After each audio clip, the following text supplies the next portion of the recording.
PL do estuprador, como as mulheres dominaram a narrativa e espancaram o bolsonarismo, do João Filho, coluna muito boa dele. Lira e os fundamentalistas tomaram uma lição, não do governo, mas das mulheres, nas ruas e nas redes. O PL do estupro é mais uma atrocidade entre as inúmeras proporcionadas pelo Congresso, mais reacionário e fascista de todos os tempos. O avanço repentino do projeto que equipara o aborto legal ao crime de homicídio na Câmara foi resultado de um acordo costurado entre Arthur Lira e a bancada evangélica há pelo menos um ano. O presidente da Câmara manobrou para que a urgência fosse aprovada de forma simbólica, sem contagem de votos. A manobra faz parte do pacote de promessas com as quais Lira se comprometeu para garantir os votos que sacramentariam a sua reeleição à presidência da Câmara no ano passado. As eleições para a presidência das duas casas legislativas no ano que vem também entram nessa equação política. Além do acordo com Lira, o avanço do PL também tem como pano de fundo a sanha bolsonarista em fragilizar o governo e em afrontar Alexandre de Moraes, que tem atuado na trincheira e na defesa do aborto legal no Supremo Tribunal Federal. A jogada parecia perfeita, mas o tiro acabou saindo pela culatra. Soma-se a isso a necessidade de colar em Lula a imagem de abortista e manter a base eleitoral animada para as eleições municipais. Como se sabe, o tema é uma chupeta com mel para os fanáticos teleguiados pelo bolsonarismo. Esse é o retrato fiel de como o bolsonarismo sequestrou a vida parlamentar brasileira, um bando de reacionários, majoritariamente formada por homens velhos, de idade, de espírito, legislando sobre os corpos de meninas e mulheres para avançar no tabuleiro da jogatina política. O autor do projeto, Sóstenes Cavalcante, do PL, é um fantoche do pastor fundamentalista Silas Malafaia, enquanto Arthur Lira é acusado pela ex-mulher de estupro. Esse tipo de gente quer obrigar crianças e adolescentes a parir os filhos de seus violadores. A jogada parecia perfeita, mas o tiro acabou saindo pela culatra. A reação contrária foi rápida, foi uma comunicação eficiente que ajudou a levar milhares de pessoas para as ruas nos dias que se seguiram. Nas redes sociais, a aberração recebeu nomes que ajudariam a escancarar o que de fato ela representa: PL do estupro, PL dos estupradores, PL da gravidez infantil. As mamadeiras de piroca e as narrativas fabricadas pelo esgoto bolsonarista não foram capazes de segurar a avalanche liderada pelas mulheres nas redes e nas ruas. Diferente do que se costuma acontecer quando se trata de embates na pauta de costumes, o projeto foi rejeitado por ampla maioria nas redes sociais. Equiparar a pena de uma vítima de estupro com assassinato não tem nada de pró-vida. A reação não partiu apenas das feministas e dos progressistas, mas também de boa parte de conservadores que não foram completamente cegos pelo fanatismo bolsonarista. Segundo o monitoramento das redes sociais realizado pelo Instituto de Pesquisas Quest, 52% dos brasileiros se posicionaram contra o PL do estupro e apenas 15% a favor. Na grande imprensa, jornalistas que não costumam se posicionar desceram do muro e deram opiniões fortes contra o projeto. A narrativa mentirosa do pró-vida foi sumariamente engolida pela realidade dos fatos, algo raro ultimamente. Ficou claro para a grande maioria das pessoas que equiparar uma pena de uma vítima de estupro com uma de assassinato não tem nada de pró-vida, muito pelo contrário.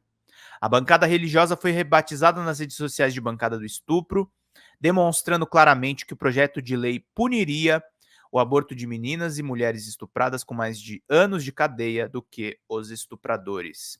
A comunicação adotada nas redes ajudou a alavancar uma reação forte e eficaz por parte dos progressistas, ajudando a encher as ruas e jogar contra as cordas aqueles que até então não davam as cartas.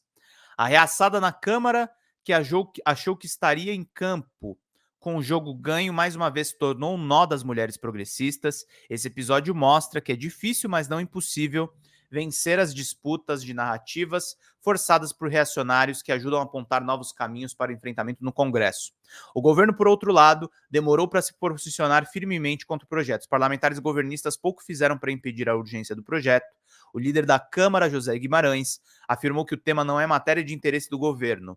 Ao ser indagado sobre o assunto após a cerimônia de encerramento na conferência anual da OIT, na Suíça, Lula se esquivou e se limitou a dizer que o tema está sendo discutido na Câmara. Só depois que os progressistas reagiram, o governo se sentiu à vontade para se posicionar. Obrigado atrativamente. É compreensível que em um momento em que está sofrendo com derrotas sucessivas na Câmara e no Senado, Lula queira abrir a mão de algumas brigas e evitar mais desgastes com um tema tão sensível. O governo avaliou que o possível desgaste seria desnecessário, já que a aprovação do PL era tida como certa, mas avaliou mal. Essa é uma excelente briga para comprar e chega dando voador. As pesquisas mostram que a grande maioria dos brasileiros, mais de 75%, é favorável em aborto em casos de estupro.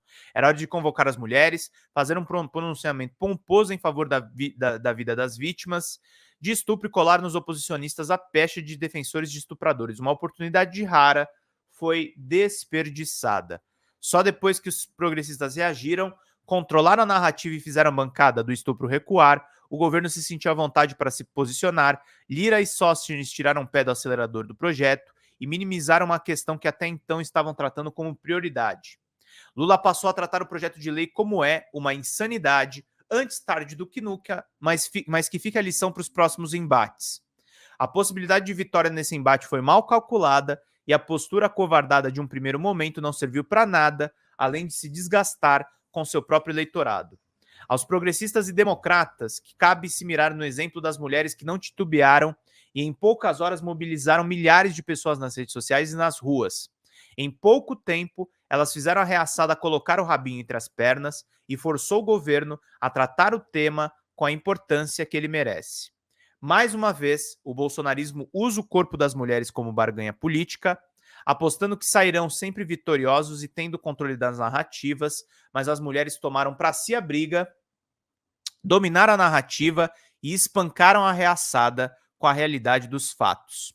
Os bolsonaristas saíram chamuscados desse episódio, algo raro nos últimos tempos, ficaram isolados no debate e tiveram seu lado mais perverso e desumano escancarado aos olhos da opinião pública, que sirva de exemplo para os próximos embates. Meus caros e minhas caras, bom texto aí do Intercept, importante para a gente refletir sobre o atual momento, meus queridos e queridas. Gente,